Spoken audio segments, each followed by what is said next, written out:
여러분 안녕하세요. 한국금거래소TV 금알람의 송종길입니다. 금값이 다시 우상향 쪽으로 전환되어 가고 있습니다. 어제까지 많은 언론사 등에서 한국금거래소 종로 본점이나 한국금거래소 제조 현장을 취재해 갔습니다.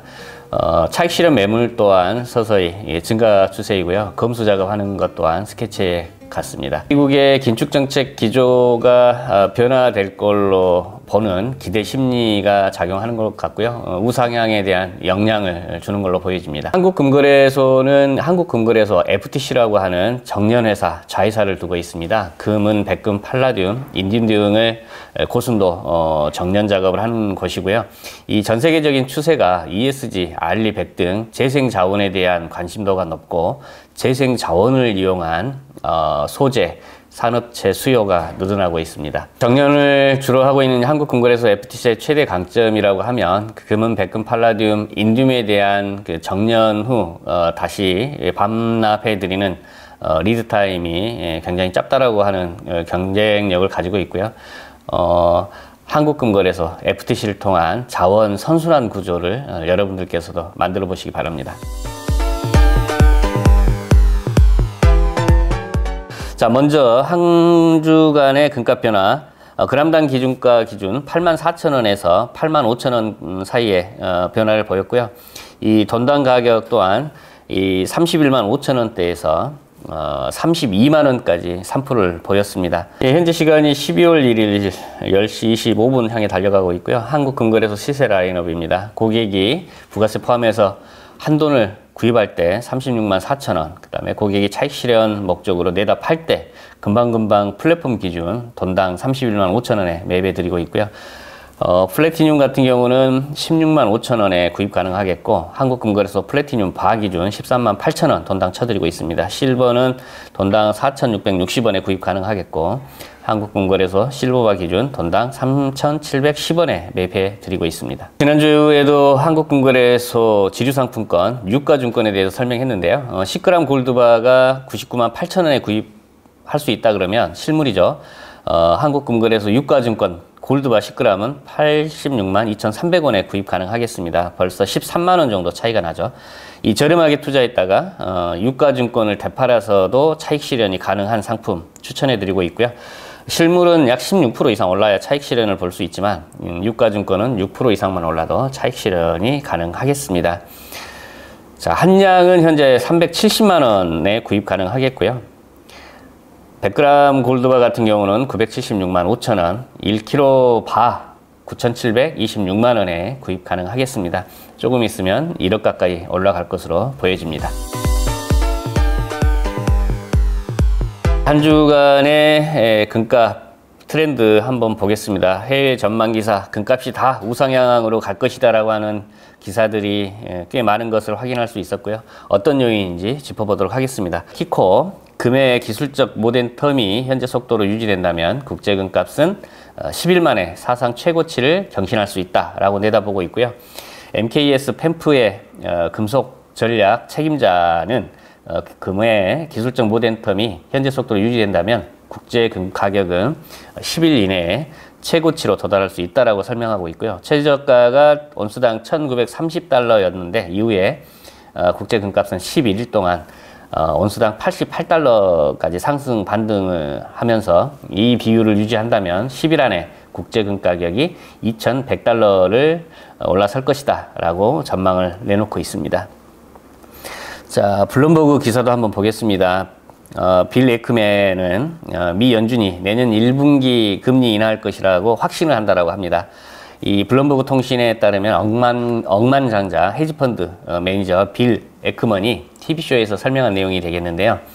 이 미국 경제가 둔화하고 있다는 사실이 여러 분야에서 확인되고 있고, 미 연준이 내년 1분기 내에 금리를 인하하지 않으면 미국 경제가 경착륙에 빠지게 될 것이기 때문에 금리를 인하할 것으로 언급을 했고요. 이 인플레이션 추세가 3% 미만일 때 연준이 5.5%대의 금리를 유지한다면 매우 높은 실질금리가 될 것이라면서 고금리가 경제에 미치는 악영향을 고려해 연준이 통화정책 전환으로 방향을 전환할 것으로 덧붙여서 설명을 했습니다. 올라간다는 이야기가 되겠고요. 미국이 더 이상 금리 인상을 할 수 없다라고 하는 부분이 되겠습니다. 자, 다음은 키코. 실버 또한 내년에 우상향 쪽을 점치고 있는데요. 전기자동차나 태양광 산업 부분은 은수요 증가로 2024년 은가격 급등이 전망되고 있다고 합니다. 뱅크 오브 아메리카의 금속 전략가에 따르면 은가격은 2024년 전기차와 태양광 패널에 대한 수요 증가로 이익을 얻을 것이며 산업 수요의 잠재적 반등으로 인해 상승 전망이 되고 있다고 하고 있고요. 이 전문가들은 은 가격이 온수당 $20 이상으로 견고한 지지를 받고 그린 에너지 기술에 대한 수요 증가에도 불구하고 이 채굴업체의 제한된 생산량으로 은 가격은 어려움을 겪고 있다고 설명하고 있고요. 이는 산업 생산 악화와 전 세계적으로 투자자 관심 부족으로 인해 큰 영향을 받고 있다고 설명을 하고 있습니다. 투자자 관심 부족에 체감하고 있습니다. 국내에서도 3, 4년 전에 실버바 투자가 한국금거래소 기준 약 70톤 정도가 판매가 됐었는데 지금은 은에 대한 관심 부족이 있고요. 이 은은 금 다음으로 투자에 대한 그 매력도가 있는데도 불구하고 투자자들의 관심 부족이 있는 부분은 맞는 설명입니다. 자, 그린 에너지 전환에 대한 지속적인 관심과 더 강력한 글로벌 성장을 동반한다면 은 가격은 더 높아질 것이라고 내다보고 있습니다. 한국금거래소에서 여러 가지 기사를 조합했을 때 요약해서 말씀드린다 그러면 2021년 4월 이후 최저 수준인 인플레이션 둔화세가 뚜렷해지자 미 연준의 평가와도 부합하게 돼서 금리 인하 종료와 통화정책 전환에 대한 기대감이 상승되고 있고요. 국제금값은 상승한 가운데 보합세로 전환이 되어 있습니다만 내일 새벽 1시 정도에 제롬 파월 미 연준 의장의 연설이 주목받고 있는 가운데 금값의 추가 상승이냐 아니면 보합세냐 답보 상태냐가 결정될 것으로 보고 있습니다. 키코 뉴스입니다. 2024년 국제금값은 온수당 $2,100 이상으로 지속 상승이 전망되고 있고요.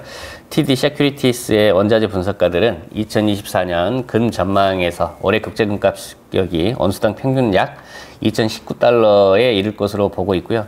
이 세계금협회 데이터에 따르면 중앙은행의 금 수요는 지난해 기록적인 구매량에 도달하거나 심지어는 초과할 것으로 보고 있고 11월 초 금협회에 따르면 중국, 폴란드, 싱가포르, 인도가 이끄는 중앙은행들이 올해 첫 9개월 동안 800톤 이상의 금을 구매했다고 밝히고 있습니다. 중국의 최근 공격적인 매입에도 불구하고 3조 1,150억 달러에 달하는 외환 보유고 중 4%의 금 보유액은 여전히 매우 낮다라는 점을 유의해야 한다고 경고하고 있고요.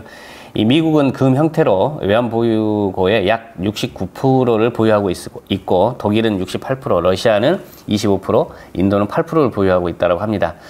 중국이 금으로 외환 보유고를 10%로 늘리면 시장에 나올 것이라고 설명을 덧붙였는데요. 이 중국은 지정학적 경쟁 업체보다 훨씬 작은 금을 보유하고 있어서 앞으로 3,000톤 이상 추가 구매를 해야 된다고 합니다. 미국이 7,000톤 이상을 보유하고 있죠. 이제 G2로서의 어떤 입지를 강화한다라고 하면 중국은 앞으로 미국의 버금가는 금 보유량을 늘릴 것으로 전망이 되고 있고요. 이 금에 대한 우상향 쪽에 영향을 줄 것으로 보고 있습니다. 다음은 이코노뉴스의 국제 유가 한번 보겠습니다. 산유국 추가 감산 타결 불발됐다고 합니다. 그렇다면 감산은 곧 유가의 상승인데 타결이 불발됐다고 하는 것은 국제 유가가 앞으로 더 낮아질 수 있다라고 하는 여지가 있다는 부분이고요.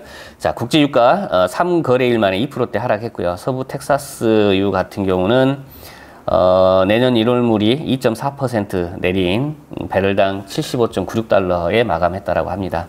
이 월간 기준으로도 6.2% 하락했다라고 하고요. 경기 침체에다가 추가 감산 타결 불발이다 그러면 당분간은 국제 유가는 하락할 것으로 전망이 됩니다. 전 세계적인 추세가 ESG, 알리100 등 재생 자원에 대한 선순환을 선호하고 있습니다. 산업체에 들어가는 소재라든지 전자제품 등이 재생 자원을 이제 100% 사용을 해야 되는 시대로 전환되고 있다고 볼 수 있겠고요. 이 한국금거래소 FTC는 이 재생 자원에 대한 선순환 구조를 앞장서서 만들어 보고자 하고 있고요. 금은, 백금, 팔라듐에 대한 고순도화 작업을 해서 최대한 빨리 의뢰를 한 고객분들한테 반납하는 그런 구도를 가지고 있습니다. 대한민국은 전 세계 7위 규모의 그 산업체 금 소비량을 보이고 있고요. 귀금속에도 많은 양이 투입되고 있습니다. 하지만 그 투입되는 원자재로서의 골드바는 해외에서 수입되는 양이 거의 대부분이고요. 투자가 되고 있는 골드바 또한 해외에서 수입되는 경우가 높습니다. 그래서 이 국내에 유입돼서 산업체에 사용되거나 귀금속 등에 사용이 됐다가 차익 실현을 목적으로 다시 우리 고객분들이 내다 파신 이 소중한 자원을 다시 선순환해서 국부 유출, 외국에서 골드바를 사오는 비용이 다 국부 유출이거든요. 그래서 이런 부분을 최대한 억제시키고 국내에서의 소비를 촉진하는 그런 자원 선순환 구조를 만들어 보고자 앞으로도 앞장서려고 합니다. 자, 오늘 방송 이만 마치겠습니다. 감사합니다.